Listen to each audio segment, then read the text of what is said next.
What's up, guys, and welcome to another episode of the Let's Build series. My name is Blade Master, and it's been a while since I've made one of these episodes. This is the Death by Defensores build.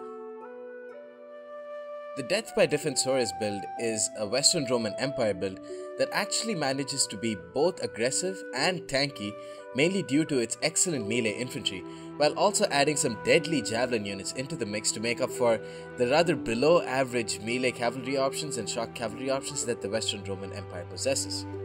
So, the build.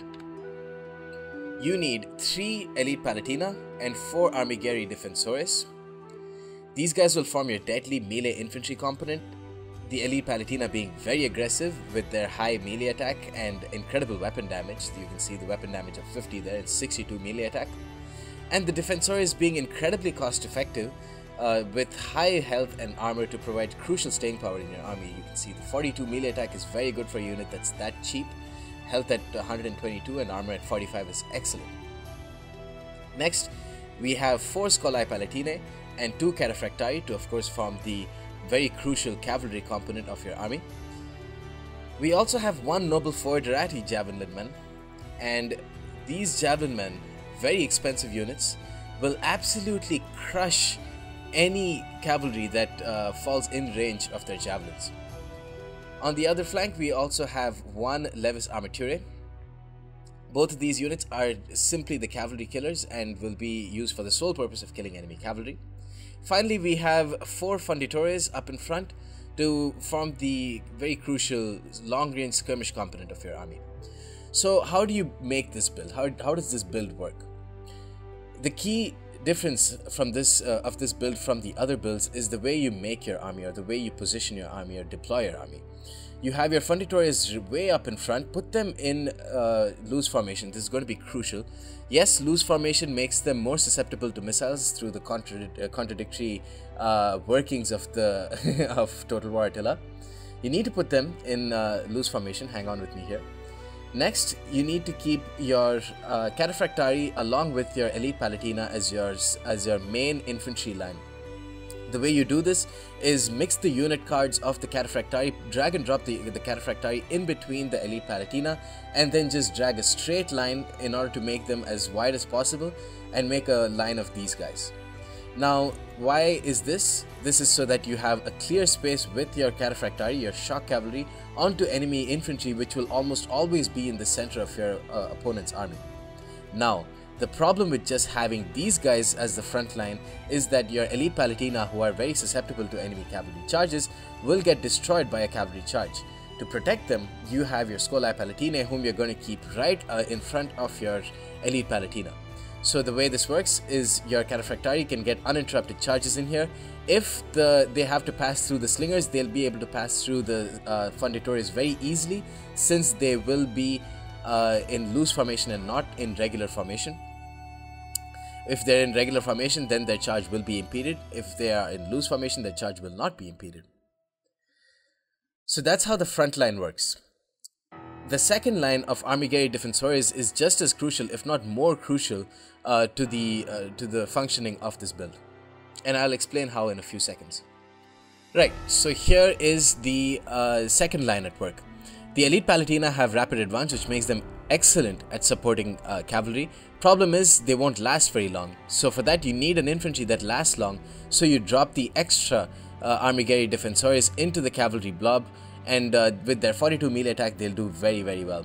Here, the Cataphractii got an unimpeded charge onto Noble Alani cavalry. I'm going to support with rapid advance Elite Palatina. The fact that the Elite Palatina have rapid advance makes this a crucial unit to bring in your army. And then I'm going to support with the Armigeri Defensores. Very easy. The reason why I'm going to do this is because with so many sheer numbers in a cavalry blob, it makes it all that much easier for you to pull your own cavalry troops behind your lines. As you can see here, wow, that's great timing. I pull out my Scolae Palatinae, who are generally very, very weak cavalry. Pull them out simply because there's so many infantry blocking the enemy cavalry from attacking them. And then I pull them out, and now I can get a clean charge onto this Noble Alani cavalry. Of course, since I have some more Armigeri Defensores, I'm going to use them to come in and charge and use their 42 melee attack to help win me that battle again. Here, you can see the loose formation coming into play. the Defensores didn't really impede these Cataphractari in their charge, so they were able to get another clean charge onto the Noble Alani cavalry, and now I'm going to bring my Armigeri Defensores up in this mix as well. There is one crucial component though which is missing, and that is these guys, the Noble Foederati Javelin Men. You keep the Noble Foederati and the Levis Armaturae on the flanks, as I said, behind enemy lines, or sorry, behind your lines, and then all they have to do is just keep firing into these blobs. These guys are so incredibly deadly against enemy cavalry, and you can probably see that over here. They've already got 57 kills, almost all on cavalry in this game, and now they're going to get another javelin volley onto these Noble Alani cavalry. But really, one of the best strengths of these guys is not in the fact that they can toss so many javelins so quickly, but that they have 20 bonus versus cavalry spears. So now let's see the spears at work. 69 kills, 70 kills, 71, 73. That's 4 or 5 Noble Alani cavalry that they're destroying in a matter of seconds. That is just insane. The only problem with these guys is that they're very expensive, so you can only afford to bring one of them. And bringing more than one of them is an unnecessary risk. As you can see, they can die very easily. But getting 78 kills on cavalry is no laughing matter. Here is another example of bringing so many infantry in numbers, allowing you to pull out your cavalry quickly and efficiently. And now these Levis Armaturae are going to be able to fire into the General and the Vandal Warlord. So I hope you guys thought this build was unique and fun. I really had fun with this build. I've only been using it in tournaments, and I've actually won a lot of well, I've played with some others without tournaments, but it's most of the games that I've played with the Western Roman Empire with this build I've been able to win. Now, what are really the pros of this build? One, the build is very fun to play. It encourages you to use your micromanaging skills to the maximum. You need to use rapid advance in your Elite Palatina, and then they can charge in very quickly.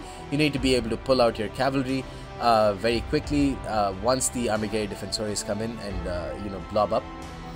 And you actually have javelins, so that's another thing in that's another type of unit that you need to take care of.